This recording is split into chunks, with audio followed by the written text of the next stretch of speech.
여러분 반갑습니다. 오늘 또 하나님 말씀 같이 나누도록 하겠습니다. 같이 성경 말씀 이사야 43장 1절에서 7절까지 말씀 같이 보겠습니다. 목사님 읽어드릴게요. 야곱아, 너를 창조하신 여호와께서 지금 말씀하시느니라. 이스라엘아, 너를 지으신 이가 말씀하시느니라. 너는 두려워하지 말라. 내가 너를 구속하였고 내가 너를 지명하여 불렀나니 너는 내 것이라. 네가 물 가운데 지날 때에 내가 너와 함께 할 것이라. 강을 건널 때에 물이 너를 침몰하지 못할 것이며 네가 불 가운데로 지날 때에도 타지도 아니할 것이요 불꽃이 너를 사르지도 못하리니 대저 나는 여호와 내 하나님이요 이스라엘의 거룩한 이요 내 구원자임이라. 내가 애굽을 너의 속량물로 구스와 스바를 너를 대신하여 주었노라. 내가 내 눈에 보배롭고 존귀하며 내가 너를 사랑하였은즉 내가 내 대신 사람을 내어 주며 백성들이 내 백성을 대신하리니 두려워하지 말라. 내가 너와 함께하여 내 자손을 동쪽에서부터 오게 하며 서쪽에서부터 너를 모을 것이며 내가 북쪽에게 이르기를 내놓으라. 남쪽에게 이르기를 가둬두지 말라. 내 아들들을 먼 곳에서 이끌며 내 딸들을 땅 끝에서 오게 하며 내 이름을 불려지는 모든 자 곧 내가 내 영광을 위하여 창조한 자를 오게 하라. 그를 내가 지었고 그를 내가 만들었느니라. 여러분, 영상으로 이렇게 만난 게 얼마 동안인지 처음엔 그냥 한두 번 정도 영상으로 예배를 인도할 것이다라고 생각을 했는데 굉장히 많이 길어져 있는 것 같습니다. 예상은 했지만 몰랐네요. 실제로 이 설교를 끝까지 집중해서 끝까지 듣는 친구들도 많이 있을 텐데, 그런데 그런 친구들은 대략 한 10명 내외이지 않을까라는 생각이 들어요. 나머지 이제 뭐 조회수 보면 뭐 40명 이상 이렇게 나오는데 이 설교를 끝까지 집중해서 듣는 친구들은 많지 않을지도 모르겠다는 염려가 들었습니다. 그래서 오늘은 특별히 이벤트를 준비했는데 큰 건 아니고 오늘 설교 중간중간에 제가 설교에 관련된 핵심 키워드를 3개 말할 텐데 그 3가지를 적어서 카톡으로 저한테 먼저 보내는 친구들 선착순으로 2명에게 편의점 상품권 쬐깐한 거 하나 준비했습니다. 5,000원짜리 하나씩 보낼 테니까 끝까지 잘 듣고 단어 3개를 목사님 카톡으로 보내주시면 되겠습니다. 선생님들도 참여 가능하십니다. 선생님들도 참여하시면 좋겠습니다. 답만 후다닥 보내시면 됩니다. 인사 필요 없습니다. 자, 아무튼 지금 여러분들 이렇게 들으면서 아마 피식했을 텐데 바로 당신이 여기에 응모해야 될 학생입니다. 자, 그럼 시작하겠습니다. 여러분, 첫 번째 키워드는 예언입니다. 오늘 성경 본문에서 이사야 선지자가 나오는데 이 이사야 선지자가 예언을 합니다. 이스라엘이 멸망할 것을 예언을 합니다. 왜 멸망했습니까? 다 아시다시피 이스라엘 백성들이 하나님을 섬기는 백성으로 마땅히 하나님을 잘 따르고 섬겨야 되는데 우상 숭배에 깊이 빠졌습니다. 지도자부터 일반 백성에 이르기까지 또 당시 종교 지도자들에게 이르기까지 이 영적인 타락이 우상 숭배하는 큰 죄악이 전염되었습니다. 그래서 결국 하나님께서 극단적인 조치를 취하신 것은 이스라엘 백성들을 다 이방 나라의 포로로 팔려가게 하는 것이었습니다. 그래서 그것을 그 일을 이루기 전에 이 하나님께서 행하신 일이다라는 것을 밝히 알려주시려고 예언을 하게 하신 것입니다. 선지자 이사야를 통하여서 참 곤욕스러운 예언을 해야 됐는데 어떤 예언입니까? 너희들 다 쫄딱 망하게 될 것이다. 다 포로로 끌려가게 될 것이다 라는 예언을 오늘 본문 앞서서 이미 다 예언을 합니다. 많은 백성들이 이 예언을 듣고 굉장히 기분이 나빴을 수도 있겠죠. 그런데 이 예언의 독특한 점은 그리고 그렇게 예언을 다 하고 나서 또 다른 예언을 하나 더 남겨두게 되는데 이 포로로 끌려간 사람들이 포로로 끌려갈 때 낙심하고 절망하고 크게 슬퍼할 것을 아셨기 때문에 그것을 또 위로해 주시는 예언을 기록하게 하십니다. 그러니까 참 신기하죠. 선지자들의 예언이 참 소름 돋는 게 이 한 가지 사건만 예언한 것이 아니라 그 사건이 이루어진 이후에 나타날 사람들의 반응과 감정에 대한 그런 하나님의 또 자비하신 성품까지도 다 같이 예언을 하고 있습니다. 그러한 것이 이 성경에 잘 기록되어져 있음을 우리는 오늘 본문을 통해서 보게 되는 것이죠. 하나님은 그런 분이세요. 혼내시다가도 위로해 줄 것을 미리 또 예비해 두시는 분이십니다. 목사님 어렸을 때 엄마한테 한번 반항한다고 엄마가 어디 가자고 했을 때 가기 싫어서 목사님이 아기 때 초등학생 때였던 것 같아요. 한 2학년, 3학년 때였던 것 같은데 그 쓰레기통을 제가 집어 던졌습니다. 예, 이게 사실 저도 이게 남 탓하고 싶진 않은데 저희 아버지가 부부싸움을 하면 물건을 던지는 그런 경우들이 종종 있어서 아마도 제가 그걸 보고 배웠던 것 같습니다. 근데 어머니가 그걸 보더니 이 녀석이 어디서 못된 것만 배워가지고 예, 이런 물건 집어 던지는 짓을 하냐면서 대노하시면서 그래 엄마도 다 집어 던져 볼까, 다 부셔 볼까 하면서 우리가 형제 우리 삼남매가 가장 아끼고 사랑하는 그 VTR, 그러니까 지금 여러분들은 아마 그 모를 거예요. 비디오 테이프를 재생해 주는 기계였어요. 그러니까 영화 볼 수 있게 해주는. 그때 당시 우리 삼남매가 유일한 낚시 비디오 대여점 가가지고 2,000원에 3편씩 빌려주는 그 할인해서 원래 한 편씩 빌려줘야 되는데 우리 싸게 빌려주는 비디오 대여점에서 3편씩 빌려다가 영화 이렇게 보는 그 재미로 그때 지냈었었는데 비싼 거였죠. VTR. 지금 여러분 핸드폰으로 얼마든지 영화나 영상 볼 수 있지만 그때는 요만한 크기의 이 비디오 테이프를 빌려서 2,000원씩 주고 빌려서 이렇게 재생해서 틀어서 보고 그리고 그걸 또 2박 3일 안에 갖다 줘야 했습니다. 하여튼 그 기계를 어머님이 번쩍 드시더니 집어 던지려고 하시는데 그때 우리는 큰일 났다. 빨리 이 사태를 수습해야 된다라는 생각으로 저도 그렇고 우리 형도 그렇고 형은 잘못한 거 없는데 누나도 그렇고 엄마 붙잡고 막 울면서 뜯어 말렸던 그런 기억이 생생합니다. 대신에 이제 그럼 이거 때려부시지 않을 테니까 회초리 끊어오라고 해서 죽도록 맞았던 기억이 나는데 아무튼 사람은요 이렇게 그 화가 나고 흥분을 하면 순간 뭐 계획이고 뭐고 없습니다. 이렇게 이성을 잃어버리고 그 분노를 다 해소하는데 정신을 차리지 못하는 상태가 됩니다. 그런데 우리 어머니는 그래도 그나마 이성의 끈을 갖고 계셨던 것은 집어 던지려고 하시다가 액수가 머릿속에 떠올리셨겠죠. 그래서 잠깐 머뭇하시던 걸 제가 그때 눈치를 챘는데 그때 눈치채고 빨리 어머님한테 잘못했다고 싹싹 빌었던 기억이 납니다. 아무튼 어머니는 그때 그렇게 그 사태를 잘 수습하시고 회초리로 대신하시고 아들 교육을 위하여서 행동이나 태도에 있어서 바른 교육을 실천하시기 위하여서 바른 방법을 잘 캐치를 하시고 그렇게 수습을 하셨습니다. 그리고 나서 목사님은 회개하고 정신 차렸죠. 그리고 바르고 정직하고 착한 학생으로 자라서 가끔 학력상도 타오는 그런 착한 어린이가 되었습니다. 마찬가지예요. 이스라엘 지도자들이 타락하고 이스라엘 백성들이 죄를 짓고 우상 숭배를 범하니까 하나님께서도 진노를 하셨습니다. 화가 나셨죠.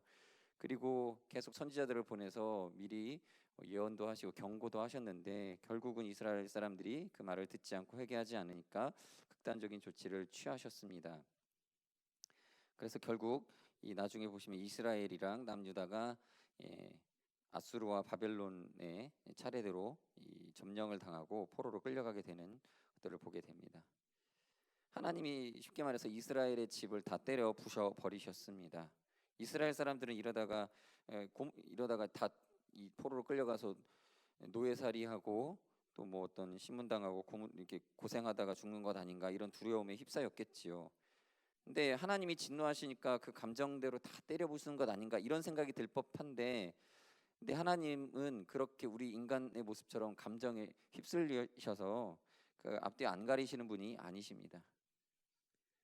하나님께서 그 잠깐의 그 살기와 공포로 이스라엘 백성들의 잘못에 대해서 책망을 하셨고 또 포로로 끌려갔을 때에 거기서 한 가지 깨닫게 하시려는 하나님의 훈련 계획이었던 것이죠.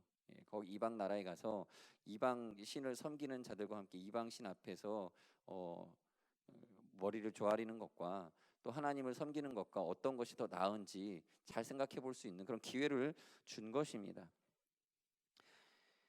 여러분 하나님께서는 인간처럼 이성의 통제력을 상실하시고 다음을 보지 않는 그 무너져버린 상태로 가시지 않으시고 그 진노가 불붙으셨다 할지라도 크신 계획 속에서 용서와 자비하신 성품이 변함없이 강력하게 그 하나님 안에 자리 잡고 일하시는 분이십니다. 어쩌면 우리 학생들 가운데서도 그런 하나님을 경험해 봤을 법한 친구들이 있을지도 모르겠습니다. 신앙적으로 일찌감치 성숙한 친구들은 하나님의 진노하심을 경험해 봤을 거예요. 예를 들면 남몰래 폭력을 썼거나 또 성적인 죄를 지었거나 도둑질을 했거나 거짓말을 했거나 하나님 앞에서 죄를 짓고 나서 하나님 앞에 진노를 경험한, 뭐 사회적으로도 법적인 제재를 받거나 그렇게 될 수 있습니다. 그럴 때에 우리는 하나님의 진노를 당한다라는 느낌을 받기도 합니다. 그런데 동시에 위로가 따라옵니다. 용기를 북돋아 주는 주위에 우리를 사랑하는 분들의 그 사랑을 경험하면서 하나님의 자비하심을 경험했었을 것입니다. 성경에 보면 이런 표현이 있습니다. 하박국 3장 2절에 여호와여 내가 주께 대한 소문을 듣고 놀랐나이다. 여호와여 주는 주의 일을 이 수년 내에 부응하게 하옵소서. 이 수년 내에 나타내시옵소서. 진노 중이라도 긍휼을 잊지 마옵소서라는 이 하박국 선지자의 기도가 나옵니다. 이 하박국 선지자가 기도했던 것은 이미 하나님 안에 있는 성품을 믿고 간구한 것이죠. 하나님은 비록 지금 형편이 포로와 또 멸망되어져 있는 상태에 놓여져 있고 아무것도 눈앞에 구원의 소망이 없다 할지라도 하나님은 그 가운데서도 자비하심과 또 긍휼하심을 잃지 않으신다라는 것을 알고 있었습니다. 그래서 하나님 앞에 구한 것입니다. 물론 하나님은 자비와 긍휼을 이미 예비해 두고 계셨고요. 이러한 하나님의 성품을 우리는 잘 받아들이질 못합니다. 진노 중인데 사랑하신다. 진노를 하셨는데 동시에 사랑을 한다. 사실 어리고 인격적으로 미성숙한 상태에서는 전혀 이해할 수 없는 성품일 수도 있습니다. 그러나 부모가 되고 선생님이 되고 어른이 되면 약간은 어느 정도 이해가 되어지기도 합니다. 그러나 어른이 된 지금도 목사님은 그런 하나님의 성품을 다 이해하지 못한 그런 상황 속에 있습니다. 그 대표적인 우리가 모순적으로 생각되는 사건이 바로 십자가 사건입니다. 주님께서 아들 예수를 십자가에 못 박으심으로 우리 죄에 대한 진노를 다 예수님께 쏟으셨습니다. 성경에 나오죠. 죄의 삭은 사망이다. 죽을 수밖에 없는 거예요. 하나님의 진노 속에서 죄는 마땅한 처벌을 요구를 받는 겁니다. 심각한 죄가 있는데 그 죄를 그냥 간과하지 않습니다. 실제로도 그래요. 여러분, 인간 사회도 그 죄를 간과해서 그냥 대충 넘어가는 사법부가 있는 정부, 그런 정부 하에 있는 국민들은 고통스러울 수밖에 없습니다. 힘 있는 자들의 악행을 끊을 수 있는 장치가 없는 거죠. 그래서 하나님 나라는 공의로 다스려지는 거룩한 나라가 되어지는 것입니다. 죄가 있으면 하나님의 진노로 그걸 다스려져야 되는 것입니다.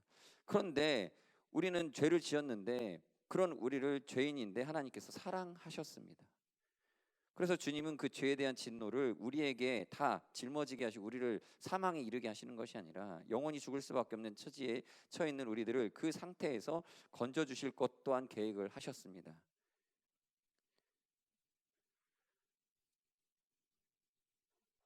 이 십자가 사건이 무엇을 말하느냐? 예수님께서 우리 죄를 대신하여서 죽으셨는데 왜 죽으셨을까요? 우리 이면적으로 볼 때는 이 표면적으로 볼 때는 그냥 진노하심만이 보여집니다. 그러나 그 이면에는 아들 예수에게 이 진노를 쏟은 이유는 바로 우리를 향한 뜨거운 사랑 때문인 것입니다. 성경은 십자가 사건을 단지 하나님의 죄에 대한 진노일 뿐이다라고 표현하지 않고 하나님의 사랑이라고 말하고 있습니다. 그래서 로마서 5장 8절에 보면 우리가 아직 죄인 되었을 때에 그리스도께서 우리를 위하여 죽으심으로 하나님께서 우리에 대한 자기의 사랑을 확증하셨느니라. 예수님을 십자가에 죽게 하신 것이 나의 진노를 확증했다라는 게 아니라 우리에 대한 하나님의 사랑을 확증했다라고 성경은 표현하고 있습니다. 그래서 하나님의 사랑이 마치 요새 말로 츤데레처럼 감춰진 것처럼 보이는데 그게 아니라 잘 보세요. 예수님의 십자가에 못 박히신 사건을 통해서 다 드러나신 겁니다. 사실은 진노로 보여진 것이지만 또한 노골적으로 드러낸 하나님의 사랑인 거예요. 그래서 여러분 지금 두 번째 키워드는 사랑입니다. 사랑. 우리가 이 짝사랑을 하다가 들키면 부끄러워하기도 하고 우리가 가지고 있는 사랑을 상대가 받아주지 않으면 자존심에 스크래치가 생길 법도 한데 그래서 최대한 요새 말로 그 요새 말 쓰는 게 참 죄송한데 썸만 타다가 츤데레로 표현하다가 눈치채서 잘 되면 좋은 거고, 눈치채이고 거절당하더라도 자존심 상하지 않기 위해 계속 감추려고 합니다. 그런데 하나님은 이 사랑을 이미 다 드러내 보이셨습니다. 자기 외아들을 십자가에 못 박으시는 그 증거로, 이 법정적으로도 역사적으로도 누구도 부인할 수 없이 하나님이 우리를 사랑하신다라는 것을 노골적으로 다 드러내 보이신 것입니다. 그 어떤 성경의 기자들, 이 복음 증거자들도 이것을 감추지 않았습니다. 왜냐하면 하나님께서 드러내셨기 때문입니다. 그럼에도 불구하고 이 하나님이 드러낸 사랑을 거부하고 받아들이지 않는 피조물들이 많이 있습니다. 어지간히 둔감한 사람도 웬만한 사랑을 눈치챌 텐데, 하나님의 이 사랑을 눈치채지 못하고 오히려 이 일을 이상히 여겨서 하나님을 조롱하고 또 하나님의 이 사랑을 전하는 자들을 핍박하는 자들이 또한 있습니다. 여러분, 우리 어떻게 해야 되겠습니까? 그러므로 우리가 하나님의 사랑을 발견하였을 때 해야 될 첫 번째 일은 두려워하지 않는 거예요. 가장 중요한 것이 이거예요. 두려워하지 않는 거. 하나님의 사랑에 대하여서 불편한 감정을 갖지 않고 받아들이는 겁니다. 부담스러워하지 않고 그 사랑을 충만하게 누리는 것입니다. 하나님은 큰 소리로 커다란 선물을 가지고 우리에게 사랑한다고 외치고 있는데, 우리는 그것을 부끄러워하거나 두려워하고 또 심지어는 의심하는 태도로 나온다면 큰 사랑을 보여주신 분이 기뻐하시지 않는 건 당연한 것이죠. 그러므로 학생 여러분, 하나님의 사랑을 자연스럽게 받으시기 바랍니다. 여러분, 청년 이제 결혼을 앞둔 자매들이 남친에게 프로포즈를 받거나 어떤 고백을 받으면 은근히 자랑하려고 카톡에다가 이 프사를 올립니다. 어떤 프사를 올립니까? 꽃다발 받은 사진을 그 꽃다발을 올린다든지, 또 뭐 반지를 뭐 받았다 그러면 반지 사진을, 뭐 혹시 커플링을 꼈으면 커플링으로 두 손을 이렇게 찍어서 올린다든지 이렇게 찍어서 올립니다. 슬쩍, 막 드러내지는 않고 은근슬쩍 뭐 하는 거예요? 자랑하고 싶은 거죠. 뭘 자랑합니까? 나 이렇게 사랑받는 여자다. 나 사랑받는 사람이다. 그래서 또 뭐예요? 남친이 맛있는 거 먹으러 가자고 해서 맛있는 거 먹으면요, 그 먹는 사진 그 찍어서 올립니다. 뭐 먹고 있는지 자랑합니다. 놀이공원 가면 놀이공원 그 티켓 그 사진 찍어서 올리죠. 한 장 찍어서 올리지도 않아요. 두 장 꼭 2인 해가지고 올립니다. 영화 보러 가면 영화 본 거 티켓, 스포츠 직관하러 가면 또 스포츠 직관한 거 티켓 사진 두 장 딱 찍어갖고 올리고, 그죠? 자랑하려고 그래요. 자랑하려고. 그래서 여러분, 이제 세 번째 키워드는 자랑이에요. 여러분, 사랑은요 자랑으로 완성이 되는 거예요. 그래서 사랑하는 사람들은요, 나 우리 결혼한다 하고 결혼식을 해요. 왜요? 진짜 사랑하니까 자랑하고 싶은 거죠. 그게 자랑하는 거예요. 그렇게 결론이 자랑인 거예요. 근데 보면 자매들이 남친 사진을 안 올리죠. 못생겼으니까. 근데 남친한테 사랑받은 거는 자랑하고 싶어요. 그래서 올리죠. 우리 사모가 그래요. 제 사진은 안 올리는데 저한테 뭐 받거나 뭐 맛있는 거 먹거나 그러면 아무튼 올려요. 여러분, 우리는 하나님의 사랑을 받았습니다. 여러분, 부끄러워하지 마시기 바랍니다. 하나님을 두려워하지 마시기 바랍니다. 그래서 여러분, 하나님의 사랑을 받으면 자랑하셔야 돼요. 하나님께 사랑받았고 내가 구원받았다라는 거, 예수님이 나를 위해 십자가에서 죽으셨다는 것은 자랑해야 될 일입니다. 우리 친구들이 예수님을 알지 못하고 그 사랑받지 못한 또 다른 친구들에게 예수님을 자랑하시기 바랍니다. 물론 친구들은 그걸 뭐 자랑이라고 자랑하냐 이상한 태도로 볼 수도 있어요. 그러나 여러분, 우리가 마땅히 가져야 할 태도인 것입니다. 근데 이것을 못 받아들이는 분들도 계십니다. 진노와 동시에 베푸는 사랑을 받아들이지 못하는 분들 계셔요. 무섭거든요. 십자가에 죽는 게 사랑이다라고 하면 뭔가 좀 두려워하는 마음이 생기기도 합니다.